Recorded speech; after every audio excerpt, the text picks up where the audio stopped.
Bueno, ahora sí, bienvenido Rodrigo. Rodrigo Sánchez Prandis, segunda entrevista en Sin Sucursal. Una ya de uno de los pocos que ya tuvieron una segunda entrevista acá, en circunstancias muy distintas a la que nos encontramos en su momento. Antes estabas en dLocal, no sé si antes o después del IPO, pero una empresa de una escala enorme, y hoy en Brinta. Pero bueno, antes, ¿cómo estás, Rodrigo? ¿Cómo te encontramos en este momento? ¿Cómo están? Muy bien, muy bien. Volviendo a los inicios de una empresa, ya hace 2 años con Brinta, pero nada, divertido, y tratando de vuelta de hacer el mismo recorrido, por lo menos una mínima partecita de lo que fue Diloquet. Ojalá ya veamos el IPO de Brinta también. Pero bueno, ¿qué fue un poco lo que te empujó de moverte en esa dirección, ¿no? Llegaste prácticamente desde los inicios de dLocal no sé, contame ahí si llegaste al momento del IPO o fue antes, a decir, che, arrancamos de nuevo, vamos de cero con Brinta y otra vez a la trinchera. Sí, la verdad que fue una decisión difícil de irme de Dilocal. 6 años en la empresa, desde que no era nada. Éramos 20 personas encerradas en una oficinita en Montevideo. Y fue creciendo y como vos decías, o sea, unicornio, IPO en 2021. Justo ayer se cumplieron 4 años. Y nada, después me quedé un año más, más o menos, y ahí ya creo que buscaba otra cosa. Buscaba, primero, la primera parte era desenchufar un poquito, pero después como tratar de volver a algo muy early, tratar de armar algo también casi de cero, desde cero. Y bueno, entonces ahí la verdad que empecé a buscar oportunidades y ver qué hacer. Y hasta que Michelle Golfed también que estuvo desde los inicios en dLocal conmigo. Y nada, trabajamos muy bien juntos. Y bueno, decidimos de embarcarnos de vuelta para armar algo que era por fuera del mundo de pagos, que era impuestos. Dijimos cuál es la industria más sexy y cool, impuestos. Y nos tiramos ahí sin saber mucho, pero con la idea de buscar de vuelta, darle valor a clientes y resolver problemas complejos, que eso lo veíamos desde el lado de dLocal, que era muy complejo el tema impositivo, sobre todo en Latinoamérica, y bueno, y ver cómo resolverlo de una manera simple y con tecnología para facilitar la vida de las empresas, y bueno, y acá estamos. Hay algo igual ahí, ¿no? De que quizá las oportunidades más obvias son las que quizá menos personas se animan a encarar. Y en esto de lo menos sexy, no sé, te lo llevo a otro ejemplo. No hay muchas verticales hoy por explorar y no sé, vender auto por e-commerce es como lo más loco y desafiante. Y ahí está Kavak, digamos, ¿no? Que surgió como una oportunidad. Hay algo ahí, ¿no? Como para pensar y al momento de crear una idea. Sí, creo que una de las cosas que pensábamos era, por un lado, resolver esos problemas complejos que al principio te metes y decís, pa, o sea, leerme una guía de cómo presentar una declaración en San Pablo, 700 páginas te querés matar. Pero justamente está en eso difícil, en eso complejo, están las oportunidades ahí para buscar esas facilidades y resolverlo. Y por otro lado, lo que también nos gustaba con Michelle era seguir en el ambiente B2B, Enterprise, donde tenés muchos problemas y ese trabajo bastante mano a mano con el cliente para entender bien qué es lo que necesita y cómo bajarlo, te hace que después, una vez que resuelvas un problema complejo, después lo puedas facilitar y lo puedas simplificar bajando la pirámide. Y bueno, después lo otro es tirarse a la piscina en algo que veíamos que era complejo en toda la región, desde México hasta Argentina, y como que jugar en eso de vuelta de ser una plataforma única que trabaje con cualquier sistema impositivo, con cualquier cambio de regulación que aparezca, que estamos acostumbrados. Entonces, esa era un poco la idea. Y bueno, y después es construir y ir entendiendo, ir aprendiendo también, y bueno, ir creciendo la empresa y uno dentro también. El capítulo pasado hablamos con Mendel y también comentó algo parecido ahí de esto de Enterprise y esta idea de si resolvés el problema para la persona que más grave tiene el problema, después resolverlo, después probablemente se lo resuelvas, o sea, le quede resuelto a todas las personas que lo tienen en un menor grado, ¿no? Entonces como que eso está bueno como enfoque quizás de producto. ¿Tuvieron ahí algún aha moment, en algún momento que dijeron que no sé si estando en dLocal o ya cuando tomaron la decisión de salir, pero decir, che, esto es una locura, hay que resolverlo. Y como vieron que se choca, viste la típica del founder story, que a veces es real y otras veces es medio inventado. Sí, sí, sí. No, quise hacer no sé qué operación y capaz es mentira. Tenía que pagar la patente del auto y no encontraba el Exacto. botón. No, a ver, por un lado sí vimos con la venida de los IVAs a servicios digitales en toda Latinoamérica que se empezó a complejizar todo el tema para pagar Netflix, Amazon, Spotify y demás, como que se empezaron a aparecer impuestos y las empresas tenían que pagar todo eso. Y entonces al principio dijimos, ok, acá hay una beta, después en Estados Unidos también empezó todo lo que era los state tax para todo lo que era el e-commerce y la venta digital, entonces empezaron a aparecer un par de empresas y demás que se enfocaban en esto en Estados Unidos. Entonces dijimos, ok, capaz que hay una oportunidad. Y, y bueno, después, si querés, ahí con esa idea, como que empezamos el proyecto, hicimos la ronda de inversión. Ahí en ese momento también conocimos a Dani Lavín, ella era la head de tax de Pedido Ya y justamente se había salido de la empresa para buscar otras oportunidades. Y tirarse medio sola y bueno, fue como que se juntaron las dos partes y la verdad que tener a alguien hiper experto en el tema y que entienda todo y que tenga también esa cultura de startup era muy difícil de entender, encontrar para esta industria. Y eso nos hizo básicamente escalar y entender mucho más de lo que estábamos haciendo y cómo afrontarlo. Y después, si querés, no hay un aha moment en sí, sino que hay muchos ajás chiquitos que vas viendo para atrás y decís, ok, cómo se fue escalando todo y cómo se van conectando. No quiero ser la obvia de Steve Jobs, Connecting the Dots, pero te va pasando eso, que vas empezando lo que es todo una API para calcular impuestos y después una API para facturar y después para también si facturamos podemos también traer la factura del fisco y me sirve ya porque después para hacer la declaración fiscal no tengo que pedirte la data de contable sino que ya puedo empezar a usar toda esa información. Entonces como que se te va generando una plataforma y una estructura cross de tax compliance que empieza a generar ese valor solo y vas viendo, decís, ok, es una empresa en serio, es un servicio que ayuda a nuestros clientes y que antes era la nada misma. Entonces eso te impulsa a seguir esa ruedita. Lo podemos inventar igual también, ¿eh? Podemos decir que perdiste $20.000 queriendo declarar que te vino a buscar el fisco y te Exacto. inhibieron. No, la verdad que en eso como que tanto en hacer las cosas como en todo esto es mucho pragmatismo y aprender de hacer. No tiene mucha historia. Sí, no te voy a decir que soñaba ser contador a los 6 años, ni mucho menos, además hijo de padres contadores, era lo que sabía lo que no quería hacer. Mm, Pero nada, vas aprendiendo y vas encontrándole el gusto a hacer estas cosas y la verdad que te surge la pasión y hace que estés trabajando hasta las 12, 1, 2 de la mañana en algo que si lo ves de afuera capaz de decir, "Pa, es complejo", pero después te metes, te roscas y le das. Y ahí vimos que levantaron algo así como $5 millones, ¿no? En la primera ronda. Así que bueno, un éxito y además fondos muy relevantes como PASEC que apostaron en ustedes.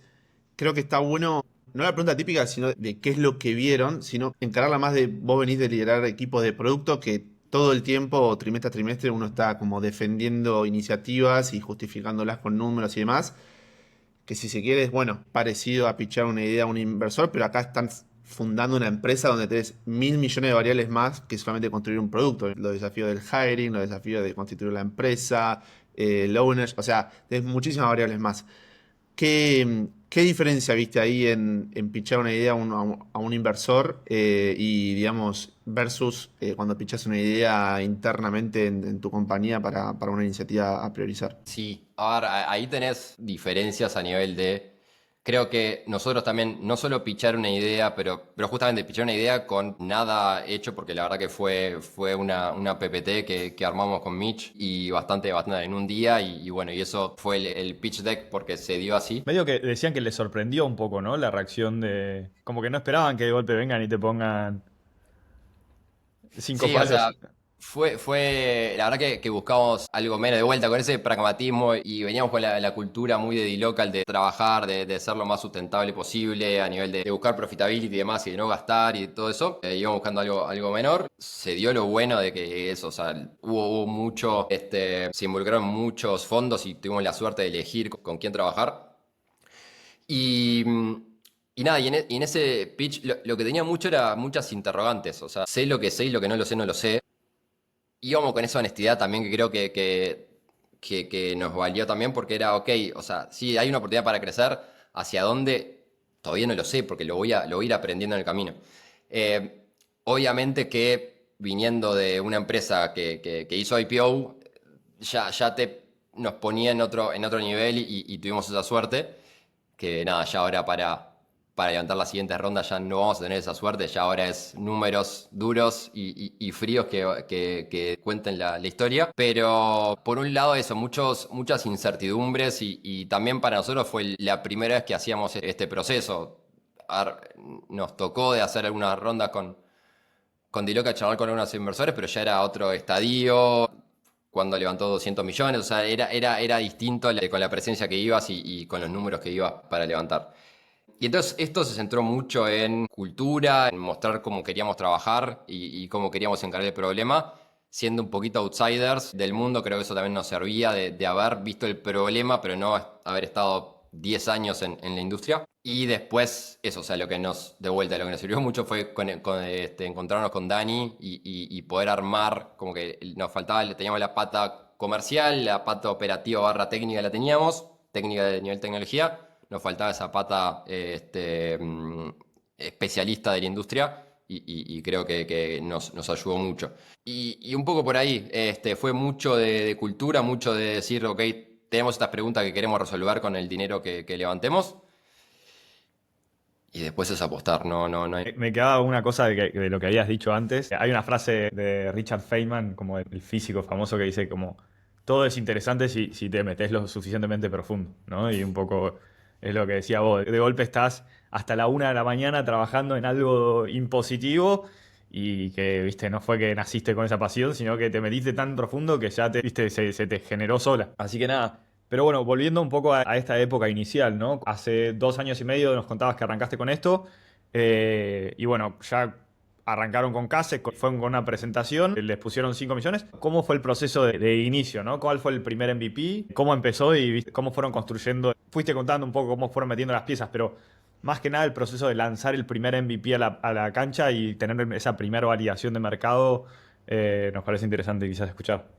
Sí, y la verdad que dijimos, ok, arrancamos en marzo, creo que cerramos la ronda. No estaba en junio, estamos arriba, ya estamos con los clientes. La verdad que fue un proceso bastante difícil de encontrar el camino. Pensamos, ok, hacemos lo mismo. Al principio dijimos, ok, hagamos esa API de cálculo de impuestos para empresas internacionales. Perfecto, empezamos.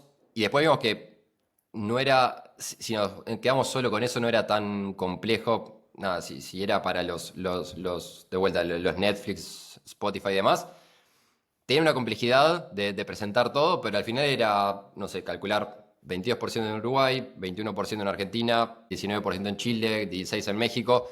Como que no era muy complejo todo eso. Y entonces fuimos aprendiendo también de muchas charlas con los clientes, mucho buscar a los primeros design partners para trabajar en conjunto las ideas. Fue después empezar a toparnos con toda la parte de lo que nosotros llamamos filing, que es la presentación de las declaraciones juradas y de cómo hacerlo eso. Ya no tanto a empresas internacionales, sino también más a empresas locales que necesitan todos los meses declarar el IVA y demás impuestos. Y ahí vimos por un lado que estandarizar toda esa información era muy complejo. Entonces empezamos diciéndole, ok, toma este template y completame toda tu información contable acá.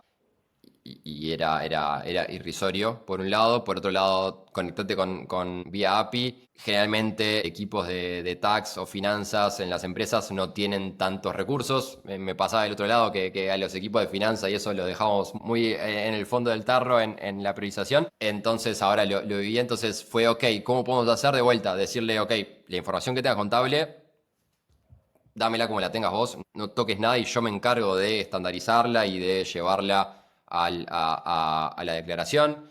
Yo me encargo de entender los problemas, de cruzar tu información con la información que tenga el fisco, dentro de todas las facturas y demás. Me encargo también de cruzar tu información de facturación con lo que tengas en el ERP o en el sistema contable. Entonces como que empezamos a decir, ok, yo te resuelvo todo. Después era caos internamente para armar toda esa estructura. Pero así fuimos encontrando, ok, acá hay algo que podamos armar. Y en noviembre fue que salimos, después de testear y de iterar con los primeros clientes ahí, dijimos, ok, ahora sí tenemos algo como para salir.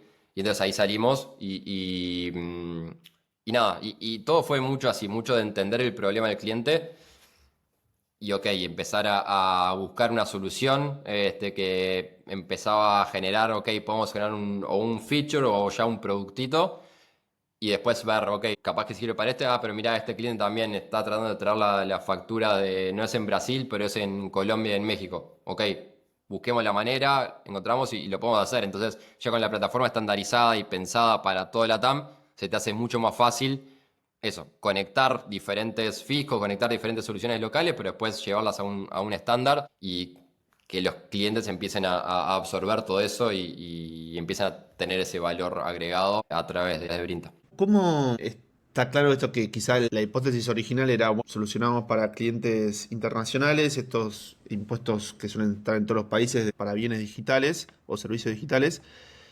Bueno, y escalamos y ya tenemos un producto escalable que le va a servir más a un cliente y ahí se dieron cuenta de que, bueno, quizá ahí no tenemos mucha línea de defensa o diferenciación, vamos más en profundo.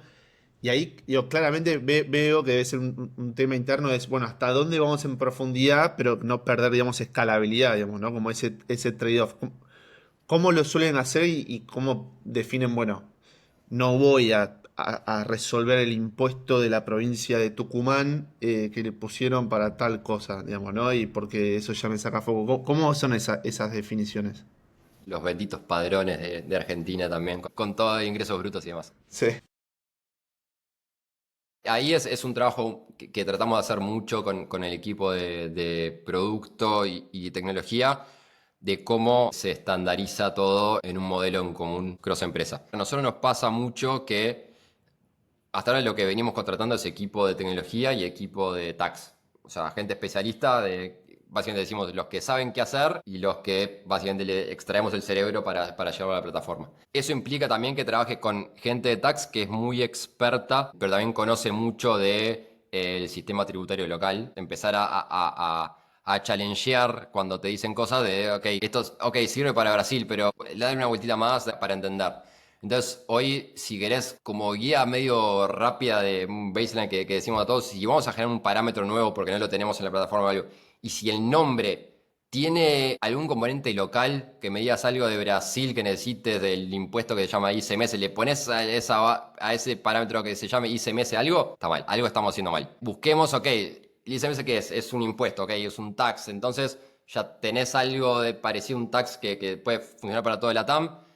Perfecto, buscarlo así. Lo que hablamos ahora de esto de Argentina, de Tucumán y de cómo calcular para hacer certificados de retención para unas empresas, para tus proveedores y demás. Ok, el certificado de retención en Argentina, pero también tenés en Colombia algo parecido y después tenés en otro que también son documentos que le presentás al fisco y que no son certificados. Entonces, ok, armar como una estructura de fiscal documents. Ok, entonces como que ir challengeando ese conocimiento local y técnico y cómo llevarlo a algo más estándar. Y nada, y vas viendo sus frutos a nivel de... Hoy en Brasil, por ejemplo, que hay una reforma tributaria muy grande, y bueno, en Argentina también están buscando hacer cambios, pero en Brasil que arrancó una reforma tributaria que va a llevar unos 10 años, de cómo cambiar todo el sistema de impuestos a algo más parecido a lo que tenés en Latinoamérica, con algo más parecido al IVA, que conocemos más afuera de Brasil, te lleva a que todas las empresas que nacieron en Brasil están agarradas con los impuestos que tienen hoy y tienen que empezar a desacoplarse y les lleva bastante trabajo. Nosotros es un tema de cómo configurar el contenido. La estructura de un impuesto, sea de Brasil, lo actual, con lo que se viene nuevo, o de Argentina o de República Dominicana, es igual. Lo que cambia es el contenido y cómo guardas todo eso. Entonces eso es lo que nos hace es estar, si querés, mucho más flexibles y hábiles y aptos para todos los cambios regulatorios que se vengan. Y creo que viene un poco eso con la cabeza de saber que siempre vas a tener que cambiar porque ya de por sí tenés muchos países, entonces a nivel de países vas a tener diferentes casos de uso, pero también de regulaciones. Son países que no se quedan quietos en eso, entonces siempre están cambiando todo el tiempo. Entonces decir, ok, lo hacemos así, pero sabemos que capaz que en 4 o 5 meses va a aparecer una regulación nueva que me va a cambiar un poco el juego, entonces estemos lo más listo posible. A veces podés, a veces tenés que reinventarte todo el tiempo, pero nada, como que vas buscando eso. La regulación de alguna forma es como que te da mucha ventaja comercial, pero mucho backlog también de cosas a ir ajustando en tu producto, ¿no? Es parte de, o sea, si querés, la dificultad siempre está en la priorización. Nos pasaba en Diloque, nos pasa acá. Digo, el buen problema, ¿no? Tenés muchas oportunidades y, ok, ¿qué atacás primero y qué atacás después? Y cómo vas solucionando cosas con soluciones que tal vez no son las perfectas, pero son las que te solucionan el problema para ir al siguiente nivel. Entonces, ok, capaz que con tecnología ya está acá y después le sumás un proceso de equipo o le sumás una negociación con el cliente o decís, ok, salgamos a buscar otros recursos y cómo amalgamar todo eso es lo difícil y lo divertido también. Este, y nada, y estás en constante movimiento y nunca frenás, porque lo bueno que tienes es eso, que estás haciendo cosas nuevas todo el tiempo, pero después la carga operativa va creciendo también Claro. y estás con las 18 pelotas al aire todo el tiempo. Me ¿Qué imagino, tal? me imagino ahí los comerciales descorchando cuando sale una regulación nueva y los de infraestructura agarrándose la cabeza, ¿viste? Matándonos, sí, sí, sí, todo el tiempo. Pero también es eso, es entender el juego en el que estás y decir, bueno, gracias a Dios también se mueve tanto y no es tan simple como otras regiones que capaz que no tenés tanta posibilidad de innovar y de generar cosas. Y no por algo está esa frase de, creo que hay dos cosas seguras en la vida, que nos morimos y que vamos a pagar impuestos, algo así, ¿no? Era nuestra frase inicial en el pitch deck para buscar. Decía, no sé si está bueno que me empiece a hablar de muerte en la primera slide, pero bueno, nada. Y parte, o sea, entonces parte de lo que hace Brinta es cubrir una ineficiencia del regulador, ¿sentís? ¿O sentís que con reguladores eficientes también habría espacio para resolver este problema, solo que sería un poco menos doloroso? Las dos, o sea, sí por un lado ayudamos a simplificar todo eso, entonces creo que nos vemos como aliados también. Siempre vas a tener, creo, las diferentes caras de la misma moneda en el sentido de que una cosa ve el regulador y el fisco y otra cosa también ve la empresa a nivel interno de negocio. O sea, cada empresa es un mundo y tener la flexibilidad para entender eso y ver cómo presentar la información de la mejor manera al fisco es esencial. Entonces, por más que, nada, cosas tan fáciles como ahora en Argentina que está todo esto de una nueva regulación de justo esta semana, del IVA simple, de cómo hacer las declaraciones juradas de IVA mucho más fácil, que básicamente es juntar las facturas que emitiste versus las facturas que recibiste y ver los créditos fiscales que tenías y bastante rápido, entonces ya lo puede hacer todo Arca, ya lo puede hacer todo de una.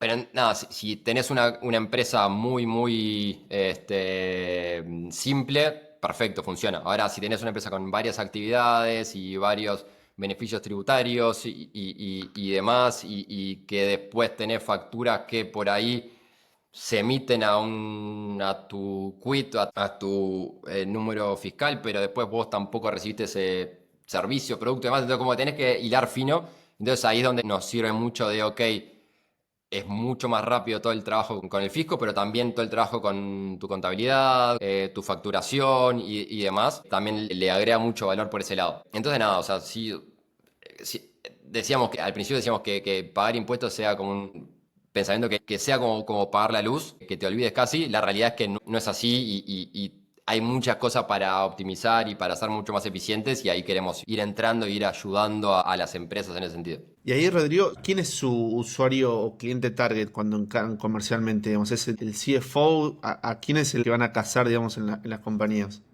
Ahí es el CFO y el Head of Tax, el gerente de impuestos. Son generalmente empresas que son complejas para manejar a nivel impositivo, entonces ya tienen un mini equipo, ya tienen un equipo grande que maneja todos los aspectos tributarios. Entonces ahí, básicamente, por un lado, un poco lo que decíamos de simplificar esos problemas locales, de generar esas eficiencias también a nivel de tiempos y costos, de nada, una declaración que puede llevar 2 semanas prepararla, que quede preparada en 20 minutos, porque ya está conectada directo con el RP y con tu sistema de facturación, entonces ya tenés todo armado. Por otro lado, centralizar, vimos mucho que las empresas regionales, trabajan son como silos. En Argentina trabaja el equipo de Argentina con un estudio contable argentino y más, pero después no cruza información con Colombia ni con Chile, entonces poder centralizar todo ese trabajo en una plataforma creo que les hace mucho sentido.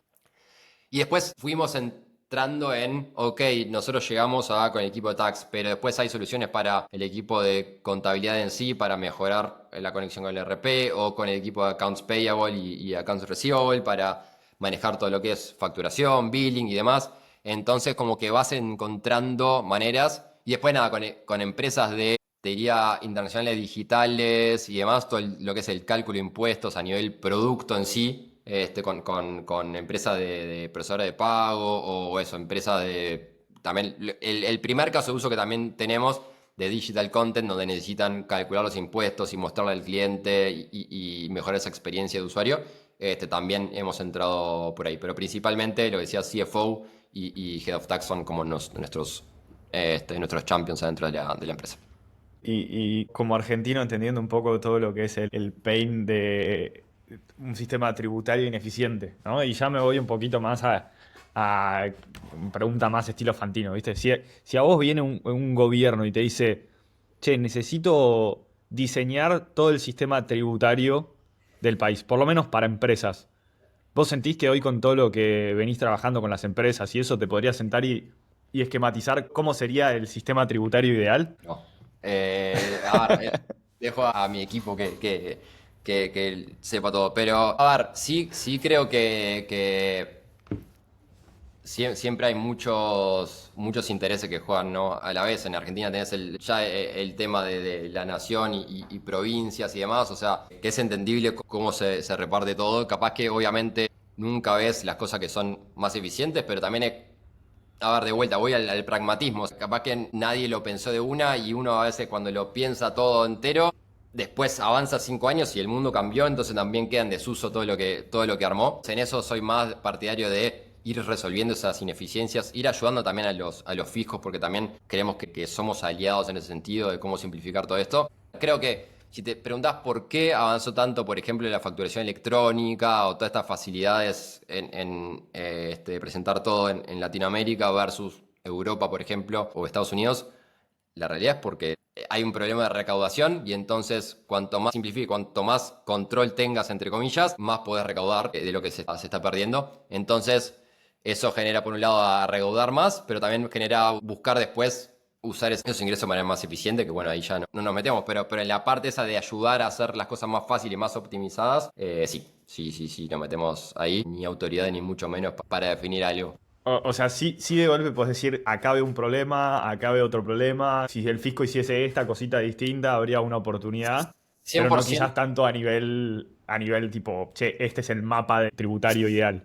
100%, o sea, porque creo que resolviendo los problemas si querés, ese caso de ingresos brutos que tiene Argentina, de cómo las provincias también recaudan impuestos y demás, y ves que también son muy silos de vuelta, algunas están conectadas, pero otras son muy silos, y bueno, y lo que hacemos nosotros, tratamos de hacerlo lo más simple posible. Entonces, sobre esa dificultad, como generás una oportunidad y generás una estandarización, que de vuelta, por intereses, por sistemas que no se conectan, por tiempos y por prioridades, están esas ineficiencias. Y bueno, y entonces ahí cómo ayudás a hacer las cosas más fáciles.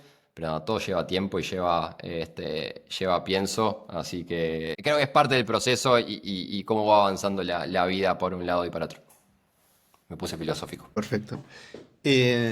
Rodrigo, ahí pasando un poco de tema, siguiendo en la misma tónica, una cuestión que venimos hablando en casi todos los capítulos porque es medio inevitable, es cuestiones de inteligencia artificial. Ahí tengo dos preguntas y en una para hacerte. La primera es entender, digamos, aprovechando que ustedes son una empresa joven, seguro, digamos, no tienen una arquitectura legacy con la cual tienen que transformar, una forma de trabajo muy legacy. Entonces, entender cómo en Brinta están utilizando AI, tanto como procesos internos, como para también dentro del producto mismo. Y después, también creo que tu experiencia en producto es muy rica y entender un poco tu visión sobre el rol de producto y AI, que está un poco muy en debate en cuanto a si IT y UX se comen a producto o producto se come parte de las otras áreas. Un poco entender ahí tu visión. Estamos Bien. haciendo el pro en sí sucursal, le vamos a preguntando a todos Sí. los invitados qué creen que va a pasar y después vamos a ver quién le pegó. A ver por dónde va el tema. A ver, sí, nosotros tenemos un equipo dedicado. A ver, como que hay dos aspectos. Uno es que todos usen inteligencia artificial, obviamente, de la parte de operaciones y admin con un simple ChatGPT hasta Cursor y demás herramientas. O sea, eso es toda la empresa. Costó al principio, pero una vez que se hizo clic es tipo, ok, todos vamos a usar herramientas para mejorar nuestra productividad. Eso por un lado. Y después, por otro, sí, tenemos un equipo dedicado que está trabajando mucho en agregar valor y agregar en el producto en sí. Y ahí, para nosotros tenemos, si O querés, sea, perdón, su estrategia para impulsar AI es, más allá de que cada persona lo use por su cuenta, tiene un equipo dedicado que es de AI, por así decirlo. ¿Qué de todo lo que estamos haciendo podríamos estar haciendo mejor con AI? Sí, a ver, lo que tenemos nosotros, tenemos un desafío muy grande de data. De vuelta, lo que decía al principio de entender la contabilidad, la facturación y demás de cada cliente y conectarte con SAP, con Oracle, NetSuite, Totus en Brasil o sistemas contables o planilla de Excel que tienen cada equipo de impuestos. Es es muy difícil, llevaba mucho trabajo manual también de entender esa información y cómo estandarizarla. Y ahí, si querés, ahí hay un trabajo muy grande del equipo de AI, tanto para entender y hacer todo eso de manera automatizada, como también después generar los reportes hacia el fisco con toda la información que necesitan y en los parámetros clave y cómo armar todo. Y que ahí eso está, como que se arma un modelo híbrido con el equipo de tecnología de cómo poder armar toda esa información. Y ahí la verdad que, nada, si querés un onboarding de un cliente que el equipo de tax nuestro tenía que entender la información, preguntarle, llevarlo a ver cómo lo podíamos estandarizar, se hace en minutos, y ella lee toda la información y ya la entiende con todo el histórico y todo lo que ya hemos armado. Y después, por otro lado, sí, o sea, a nivel de entender, leer facturas y mejorar procesos internos también se está trabajando mucho. La realidad es que buscamos siempre al principio, era como la duda si es un hype o no, en el 2023 cuando arrancamos. La verdad que es impresionante cómo va mejorando trimestre a trimestre. Ves cómo teníamos unos problemas el año pasado, fin del año pasado, que hoy se solucionan de una manera mucho más simple, mucho más rápida y fácil. Entonces, nada, esto sí está para quedarse y es algo que lo tenemos que saber usar. Y nada, y usarlo de manera lo más eficiente posible, pero de vuelta, buscando algo agregado, o sea, buscando, nos enfrascamos mucho nosotros en cuál es el problema del cliente y cómo resolverlo, o sea, cuál es el problema y no vamos a charlar algo, empezamos a hablar, yo pienso que se podría hacer tal cosa, frenamos, no, para cuál es el problema en sí que queremos solucionar y cómo lo hacemos. Entonces ahí creo que nos está dando mucho valor. En cuanto a producto, tech, UX, AI, creo que es parte de todo. O sea, es un tema de cómo saber usar las herramientas. Siempre hacemos el chiste internamente de que, bueno, aprovechemos ahora que 18 meses nos quedamos sin trabajo todos. Busquemos que la AI funcione para nosotros y nos quedamos en casa cobrando el sueldo. Pero la realidad es que para mí es como todo, es saber cómo usarlo, es saber dónde están la mejor y cómo poder guiar a ese AI para hacer las cosas. Si me decís que después en 2 años llega la singularidad y básicamente sabe todo y sabe poder hacer todo, otro tema y veremos en qué mundo nos encontramos. Pero hoy tiene mucho valor el saber cómo hacer las cosas y bajar la idea a algo concreto, porque eso creo que no cambia, por lo menos no va a cambiar. O sea, las ideas que tenga uno y cómo capaz que es más fácil llevarlas a la realidad, pero ese origen a algo sigue habiendo esa pata de un humano. O sea, Sí. lo ves que toma todavía mucho más valor que antes el aspecto de entender el problema y pensar alguna solución o tener una hipótesis de cómo solucionarlo y Sí, pierde en parte valor el aspecto más técnico de che, es el cómo ejecutarlo, en el sentido de, no de valor de sigue siendo importante entender lo que hace la IA, porque después algo que también hablamos internamente, che, bueno, estamos cuidando algo en AI, el día que eso pinche, sepamos el código que está redactando curso, porque si no pincha y vamos a tardar 5 veces más en entender qué es lo que sucedió. Ahora, siempre, si yo soy también de la cabeza mucho de producto que están en la mitad entre el negocio y la pata técnica, hay que saber de todo y hay que meterse en todos lados. O sea, me gusta a mí poder enfrascarme en el problema y entender la base de datos, la estructura de cada tabla, como también estar en la charla de negociación y detectar un cliente que te diga un sí medio callado o cosas donde digas, ok, capaz que acá hay un problema, revisemos esto. Entonces ahí también hago mucho énfasis en los equipos internos para que el equipo de tecnología entienda mucho el negocio y entienda qué problema está resolviendo. Y también el equipo de comercial y de tax también entiendan cómo se resuelven las cosas. Y para mí, o sea, ser tener mucho foco específico, ¿no? Pero también ser generalista en eso también te ayuda mucho en el futuro a adaptarte a lo que venga. De vuelta, capaz que en 2 años nos tapa la ola y se vuelve todo obsoleto lo que estoy diciendo. Pero para mí, cuanto más herramientas tengas, mejor. Entonces, al equipo de tecnología siempre trato de que entienda mucho el problema y el negocio y vaya para aquel lado. Y al otro también, viceversa. También porque evitas intermediarios y entendés las cosas más directas y nada, como que no tenés que traducir o se pierden las cosas no hay un teléfono descompuesto en el medio. Y eso para todo, para AI y para Orienta hoy en día. Bueno, se habla mucho de que quizás el que le puede ir bien es al polímata con todo esto de la inteligencia artificial. Y hablabas un poco de esto bueno, vos, nada, ya lo hemos charlado, venís de una carrera en producto, o sea, producto PayPal, producto dLocal, siempre producto. Y hoy estás como COO, digamos, ¿no? Toda la parte, digamos, de operaciones. ¿Qué incluye eso en tu rol hoy? ¿Agarrás todo tecnología, producto y operaciones de golpe o cómo es? Sí, a ver, la realidad es que si querés, sí, me enfocaba mucho en producto y tenía.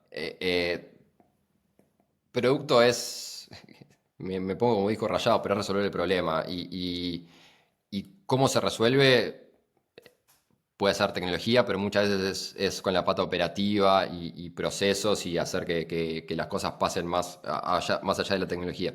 Entonces, si esa había tenido bastantes posibilidades en dLocal, cuando nada, abríamos países nuevos y tenías que entender de todo y hablar con todo el mundo y armar todo la pata operativa también. Acá es un poco eso, es un poco entender el producto y ver hacia dónde lo armamos, pero también es trabajar con los partners locales, entender cómo podemos hacer para, no sé, para entrar en un piloto de un fisco específico y ver que los procesos internos también de vuelta, algo tan simple como la comunicación entre el equipo de tax y el equipo de tecnología, fluya de la forma más fácil y se entiendan cada día más y demás. Va mucho por ahí. Entonces, sí, trabajamos mucho con tecnología. Armar también el qué y la priorización es hiper mega importante también del lado de producto. Pero de vuelta, después es eso, es la parte operativa de que hablábamos de estar en el Slack y contestarle a los clientes y estás armando una previsión, pero después si se rompe algo y falla una factura, poder solucionar el problema. Y nada, es un poco de todo. A veces decimos acá también que no importa también los procesos que estén tan marcados y bajados a tierra, sino que las cosas fluyan de la manera que necesitemos como empresa y que las cosas se hagan. Preferimos siempre resultados sobre procesos y hacemos mucho foco en eso. Y operaciones es eso, es resolver las cosas y que pasen, sea con productos, sea con mandando mails, quejándote o llamadas. Bien, bien. Acá del lado de Pomelo confirmo que Rodrigo está muy activo ahí en el Slack que tenemos, respondiendo dudas, consultas, quejas, incendios, todo. Está ahí a un Slack de distancia. Da igual. Y bueno, ya para terminar un poco, nada, entender hacia dónde van con Brinta, digamos, ¿no? ¿Dónde te gustaría que estén, no sé, si volvemos a hablar en 5 años, cuál sea la realidad de Brinta y qué es lo que están pensando? Sí, Asumiendo que la inteligencia artificial nos agarró todo, que en ese Claro caso, que. en ese caso te traemos y nos sentamos y vamos a tener tiempo para grabar y nos sentamos a opinar qué es lo que va haciendo la inteligencia artificial. tal cual, ya también va en los podcasts que piensen por nosotros, así que hace con inteligencia artificial. No, a ver, seguimos con el crecimiento de Brinta, obviamente, en todo lo que es tax compliance en toda Latinoamérica. La verdad que tenemos oportunidades muy grandes que siempre hay empresas que dicen o Brasil o Latam Hispanos. Y la verdad que nosotros se nos dio bien hasta ahora de tener un pie en cada región. Brasil es inmenso y hay muchas oportunidades y hay mucha localización, pero también nos está sirviendo mucho para, por un lado, balancear y vas creciendo de los dos lados, pero por otro lado eso, aprender y llevarlo y viceversa. Entonces ahí hay un foco fuerte con Brasil, con un equipo también dedicado allá en San Pablo y demás. Al principio éramos Michelle y yo cruzando yendo para allá y hablando en un portuñol o en un inglés que para vender impuestos brasileros era bastante cuesta arriba. Pero nada, hoy es eso, mucho foco en Brasil, mucho foco también en Latinoamérica, también con los pilares de cálculo de impuestos, facturación y declaraciones hacia los fiscos. Y ahí es seguir creciendo. La verdad que hay millones de cosas para hacer, tanto siempre de crecimiento a nivel de expansión, si querés, a nivel de estás atacando Argentina, pero después puedes empezar a atacar, ir a Mendoza, Buenos Aires, Córdoba, en Brasil, también trabajar por cada prefectura, cada ciudad que tiene su reglamentación. Entonces ahí hay mucha parte de expansión a nivel país, a nivel locación más que nada. Productos, millones de cosas que estamos haciendo y que queremos hacer y que van agregando valor a nuestros clientes en esos tres pilares. Y después es siempre tener esa cabeza abierta de qué es lo que necesitas. Y vamos viendo con los clientes y de vuelta, todos los productos o funcionalidades que fueron apareciendo ahora fue porque vinimos trabajando con los clientes y vinimos entendiendo que era un problema y que lo podíamos resolver. Entonces, ahí te diría que con ese foco grande, y después en Cibonio la verdad que no sé. No sé a dónde, sí sé que, o por lo menos espero que haciendo el trabajo que hacemos de hormiga día a día y ejecutando y aprendiendo y creciendo, crece y da sus frutos. Bueno, Rodri, no te pudimos hacer pisar el palito de la venta de humo. Tratamos con la historia de origen, tratamos después con... ¿cuál fue la otra? Bueno, con esta y no pudimos, así que... Pero bueno, nos queda... No me sale, pero Ni AI tampoco. Ahí Casos bien tampoco. concretos.